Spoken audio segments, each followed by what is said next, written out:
Hi, and welcome back to Intermediate Programming Topics. This is video 5 in our series. My name is John Dwayne. Last time we went over a lot of background information related to the C# program we're going to be looking at in this video. This video is going to be primarily writing that program. So again, what's the program we're going to write? It's going to feature the two ActiveX controls that we used in that VBA program, namely the combo box and the progress bar, and it will exhibit some of the same behavior. You'll see a difference in appearance, and what you'll really notice is a big difference in the code because it's going to be in a different language.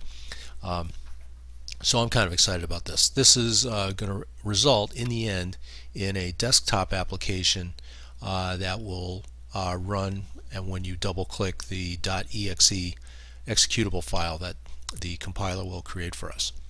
So why don't we let's dive right in. So here we have Visual Studio 2013. This is the professional edition.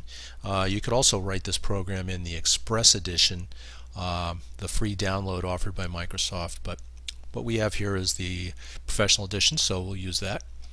This is the welcome page. If you're going to create a program from scratch, you would go over here to New Project, and that will give us a page where we can select the type of program we want to write, and what we want is a Windows application that uses WPF. There we go, and we're going to call this UI 10. Why don't we give it that for a name? And now Visual Studio will create the program shell for us for program UI 10. What we'll work on first will be the user interface, and then after that we'll work on the program code itself to make the interface actually do something. So here it goes. This is the user interface area. It's still working on it. Okay. So what we have here are two windows, or two panes. The top pane, this would be sort of the drag and drop work area. This is where you can see the visual representation of the form you're creating. And then down below, this is where the XAML code goes that, we can call it XAML. You can see it says XAML right here. And this is typical XAML. You see the angle bracket tags. Pretty much everything that's going to go on this form is going to fit in between these two tags, these two grid tags. So all the code that's going to create what goes on the form will be in there. Now, some of the information in this first paragraph is important. So, for instance, the size of the form, 350 by 525. I want to make mine a little different. I want it to be 400 by 500. And you can see the form actually responds to that. And I think I want the title bar, instead of saying main window, I want it to say John D Programming, so I'll just paste that in. And I guess I'm not pasting it, I guess I better type it. John D Programming. And now you see that that appears up there. It's a little light, but you'll be able to see it better when we actually run the program.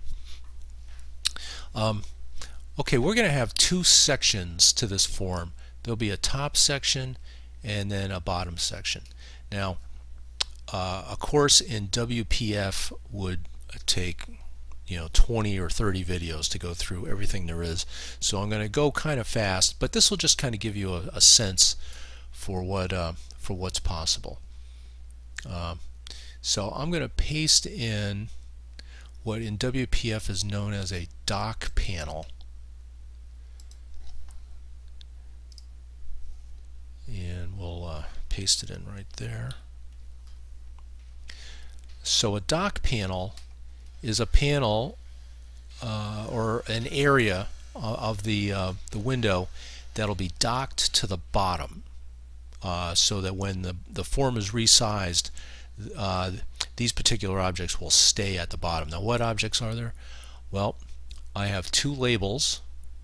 One label right now says ready and the other one says progress, and then the third object is a progress bar. So this would be a WPF progress bar.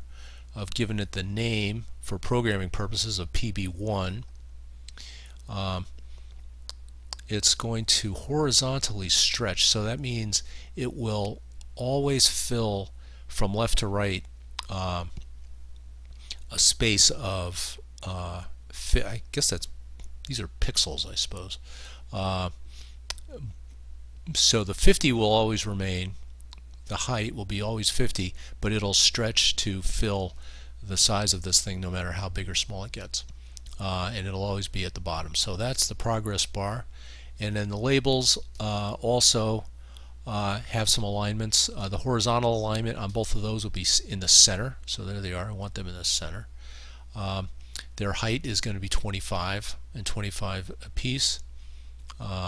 So between the progress bar and the two labels, that gives me 100. The entire dock panel is 110, so I've got 10 extra, and that's going to be for margins. See the margins I have here? So between the ready and the progress bar, I've got margins of about 5 pixels. So there we go. That's the dock panel. Now I'm going to do the top section, and that's going to be a stack panel. So stack panel is a little different. I'm going to align the stack panel to the top, but basically every item that goes inside the stock panel, kind of like all the items that are inside the dock panel, all the items will stack on top of each other. So let's put that in. So there's the okay, so there's my stack panel.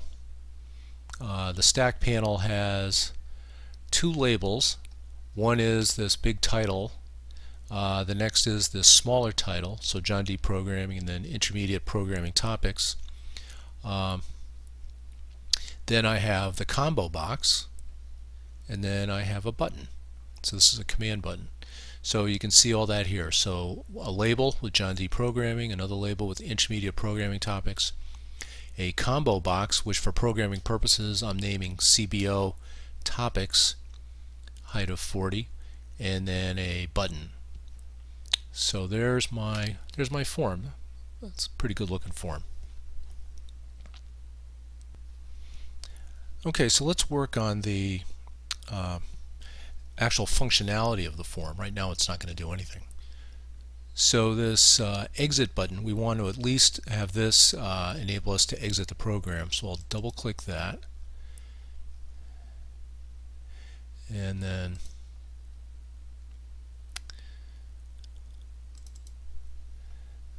it didn't give it to me yet. Let's try double clicking it again.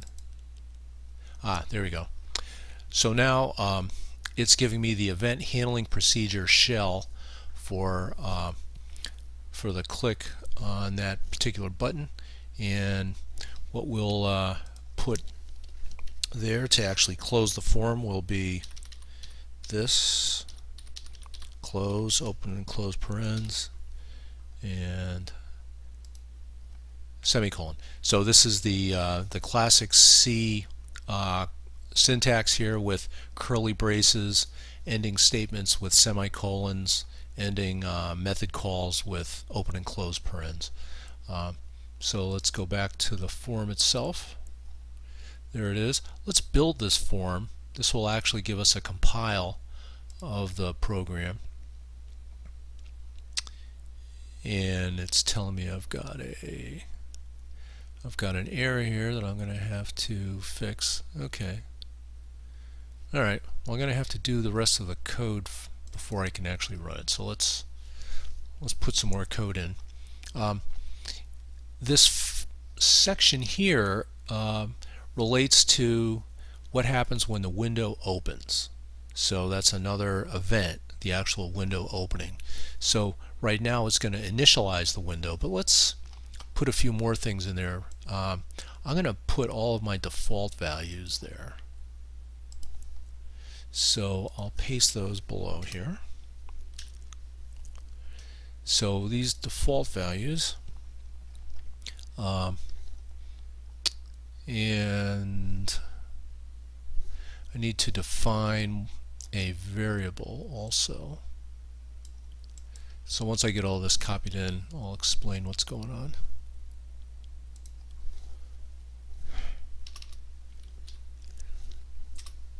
Okay, so I'm declaring an integer variable called int counter. I'll put that at the very top of the program so it has scope for this entire class. I'm establishing an initial value of 0 for int counter. I am also giving some initial values to these two labels. The selection label is going to be ready, and the progress content label is going to say progress 0%. And the progress bar itself, PB1, I'm going to give that initial value of 0. Got to do a little bit more before we can actually run this. And the next thing I'm going to paste in is a event handling procedure for the situation of where the selection in the combo box changes. You may remember that from the VBA program that we wrote. We had a very similar event handling procedure for that. So here you can see CBO topics, that's the name of the combo box. Selection changed is the name of the event, and when that event changes, we have all of this code that runs down here. So let's see if I can build the program now without any errors. And it looks like I'm in good shape. So let's actually start it. And there's our beautiful little window. Notice that unlike a window in VBA, I can resize this, and notice how the docking panel stays fixed right there at the bottom. That's terrific. The progress bar itself stretches from side to side no matter how big or small I make the form, and it stays at the bottom. So I think that's pretty good. Let's click exit, and the program should terminate, and it did. Terrific. Okay, so we're going to wrap it up at this point, and in the next video we'll walk through these different code sections that I pasted in, and we'll go through them slowly so that you can kind of see what they're accomplishing, and then at the same time get a sense for how the C# language is very similar to the VBA language in concept, and it's really just sort of the appearance of the code that makes it look so much different. So that's it for now. I hope you found this informative. Please subscribe to this video series and write comments about anything that wasn't clear. I'll be sure to respond to those comments, and we'll see you next time.